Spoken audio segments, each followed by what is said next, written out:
তথ্য। আপনি কি জানেন পবিত্র কোরআন শুনলে ক্যান্সার হয় না, আর যদি ক্যান্সার সেল শরীরে থেকেও থাকে তাহলে তাও মারা যায়। দীর্ঘ সময় ধরে আল্লাহকে সেজদা দিলে জ্ঞান ও বুদ্ধি শক্তি বাড়ে, মাথা ব্যথার সমস্যা হয় না, চুল পড়া দূর হয়ে যায়। এই মেসেজটি ফরওয়ার্ড করতে শয়তান আপনাকে বাধা দিবে, কিন্তু আপনি এটা হতে দিবেন না, আর সব কন্ট্রাক্ট নাম্বারে সেন্ড করে দিন। কোরআন ও নবীর সুন্নত ও তার সম্মানিত সাহাবী এবং আহলে বাইতের অনুসরণ করুন। ক্যান্সার একটি ভয়ঙ্কর রোগ। অনেক মানুষ আছে যারা নিজেরাই এটাকে দাওয়াত দিয়ে নিয়ে আসে। ছোট অথচ সাধারণ কিছু পদক্ষেপ গ্রহণ করলেই এই রোগ থেকে বাঁচা যায়।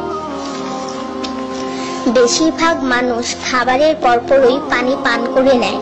খাবারের পর পানি পান করলে রক্তে বিদ্যমান ক্যান্সারের জীবাণু থেকে তৈরি হওয়া ক্যান্সার সেলগুলোকে অক্সিজেন সরবরাহ করে।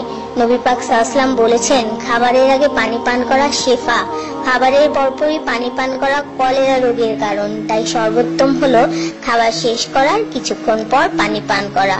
তিনি আরো বলেছেন, 1 চিমটি লবণ খেয়ে খাবার শুরু করো আর 1 চিমটি লবণ দিয়ে খাবার শেষ করো।